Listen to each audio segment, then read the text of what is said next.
Assalamualaikum warahmatullahi wabarakatuh. Berjumpa kembali di channel ini. Salam sejahtera untuk kita semua, Bapak Ibu penerima tunjangan sertifikasi dan juga Bapak Ibu pemilik sertifikasi yang sebelumnya tidak bisa mendapatkan sertifikasi karena terkendala terkait dengan jam wajib atau terkait dengan linearitas.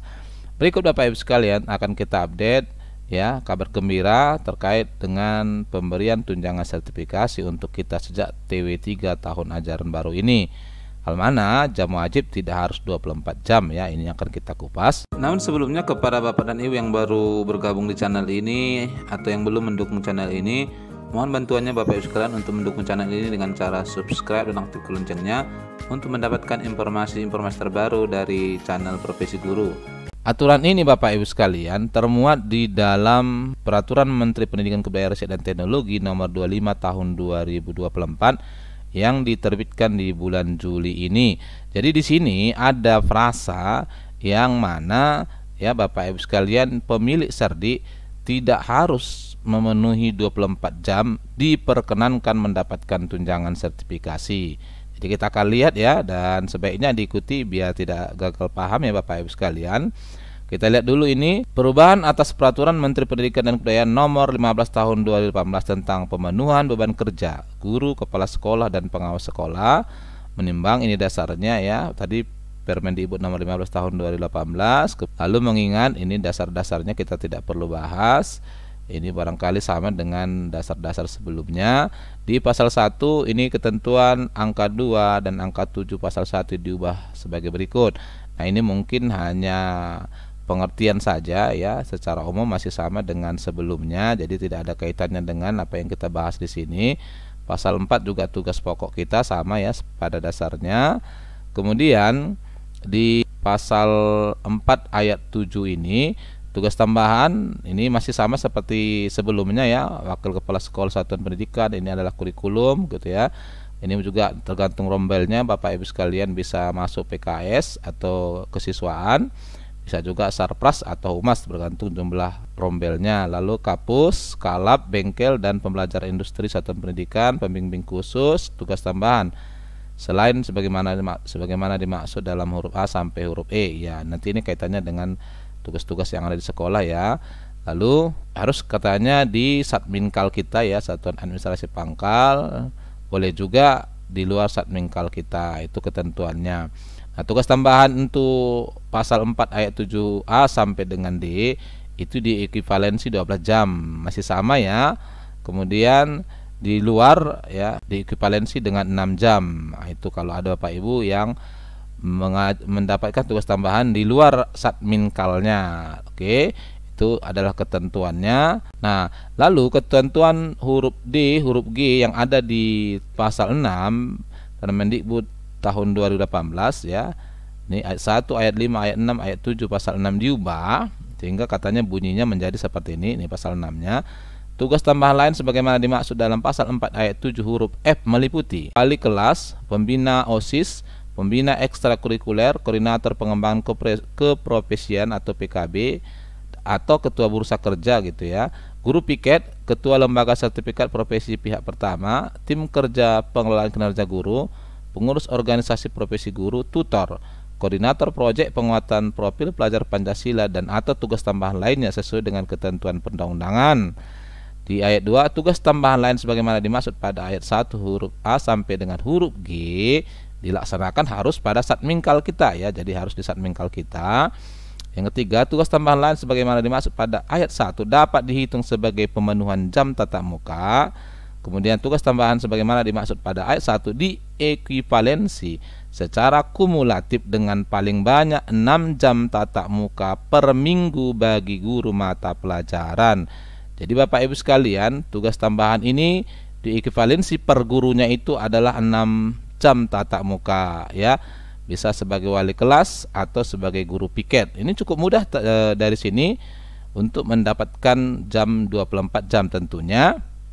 Lalu yang 5, pelaksanaan 2 atau lebih tugas tambahan lain sebagaimana dimaksud pada ayat 1 oleh guru BK dapat diekuivalensi dengan pelaksanaan bimbingan terhadap satu rombel belajar per tahun. Itu tugas tambahan apabila ada wali kelas atau piket gitu ya. Rincian ekuivalensi tugas tambahan lain sebagaimana dimaksud pada 1 huruf A sampai dengan huruf K ditetapkan oleh menteri, yaitu tadi 7. Guru yang mendapat tugas tambahan lain sebagaimana dimaksud pada ayat 1 wajib memenuhi pelaksanaan pembelajaran. Ini catatannya ya. Tatap muka paling sedikit 18 jam tatap muka per minggu bagi guru mata pelajaran. Jadi yang perlu kita penuhi ya Bapak Ibu sekalian, minimal 18 jam tatap muka per minggu. Itu bukan lagi 24 jam ya, walaupun mungkin secara garis besarnya tetap jam wajibnya 24 jam gitu ya. Nomor 8, dalam hal guru mata pelajaran tidak dapat memenuhi kewajiban pembelajaran sebagaimana dimaksud pada ayat 7, guru yang bersangkutan dapat melaksanakan pembelajaran pada satuan pendidikan lainnya dalam zona yang ditetapkan. Nah, ya, ini adalah SK bersama biasanya kalau nantinya tidak bisa memenuhi gitu ya. Lalu ayat 9, guru mata pelajaran sebagaimana dimaksud pada ayat 8 melaksanakan kewajiban pelaksanaan pembelajaran paling sedikit 12 jam tatap muka per minggu pada satuan administrasi pangkal dan paling banyak 6 jam tatap muka per minggu pada lembaga pendidikan atau satuan pendidikan sesuai dengan zona yang ditetapkan oleh dinas. Jadi jika tidak terpenuhi ya 18 jam boleh 12 jam di Satmingkal kita, kemudian 6 jam di sekolah lain menggunakan SK bersama. Itu satu ya, kemudahan di tahun 2024 ini. Lalu di pasal 13 ini ada kemudahan yang diberikan ya Bapak Ibu sekalian untuk kita guru. Pasal 13-nya, pemenuhan paling sedikit 24 jam pembelajaran tatap muka per minggu dalam pelaksanaan pembelajaran sebagaimana dimaksud dalam pasal 4 ayat 3 dapat dikecualikan bagi A. Guru tidak dapat memenuhi ketentuan minimal 24 jam pembelajaran tatap muka per minggu berdasarkan struktur kurikulum. Jadi ini ada khususnya guru pendidikan khusus, guru pendidikan layanan khusus, dan guru pada sekolah Indonesia luar negeri atau SILN.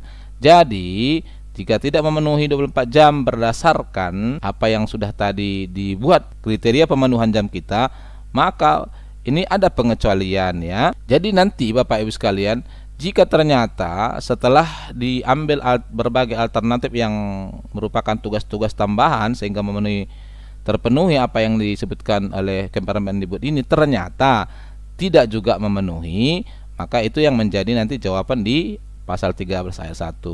Guru tidak dapat memenuhi ketentuan minimal 24 jam per minggu berdasarkan struktur kurikulum dikecualikan. Jadi setelah ini nanti biasanya validasinya agak belakangan ya, dan paling banyak ini adalah sekolah-sekolah kecil, tidak harus 24 jam. Itu ya Bapak Ibu sekalian.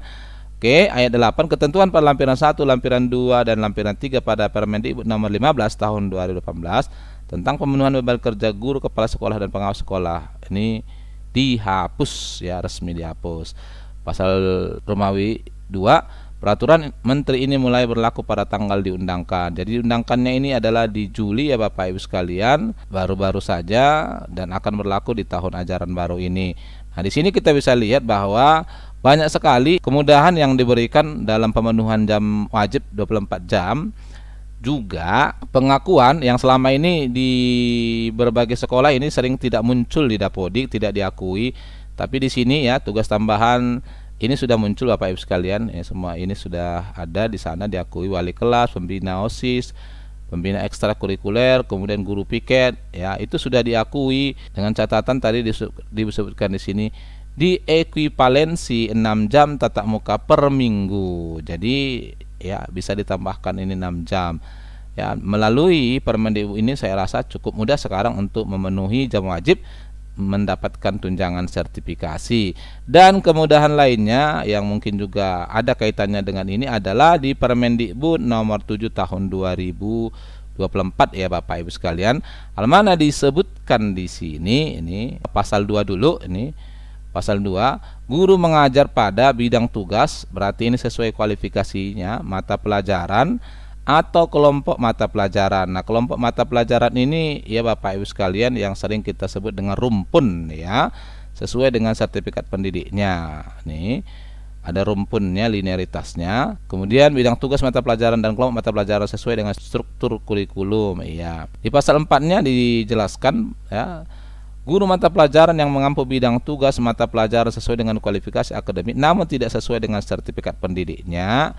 Ini yang penting adalah Kalau Bapak Ibu punya cerdik tapi tidak linear dengan kualifikasi S1 Bapak Ibu, maka Bapak Ibu minimal mengajar yang sesuai dengan kualifikasi S1 Bapak Ibu, gitu ya. Lalu dijelaskan di sini, dapat terus mengajar dan diakui beban kerjanya sebagai salah satu syarat untuk memperoleh tunjangan profesi guru sesuai dengan batas usia pensiun. Jadi bagi Bapak Ibu yang sudah memiliki cerdik, tidak harus lagi Bapak Ibu mengikuti pendidikan profesi guru ya. Bapak Ibu cukup membawakan mata pelajaran atau kelompok mata pelajaran yang sesuai dengan kualifikasi Bapak Ibu, maka tunjangan sertifikasi Bapak Ibu akan dibayarkan oleh pemerintah. Nah, ini barangkali ya Bapak Ibu sekalian aturan pemberian tunjangan sertifikasi untuk kita di tahun 2024 berlaku mulai TW3 tahun ini. Nah, barangkali ini Bapak Ibu sekalian informasi yang bisa saya sampaikan, semoga bermanfaat ya. Wassalamualaikum warahmatullahi wabarakatuh.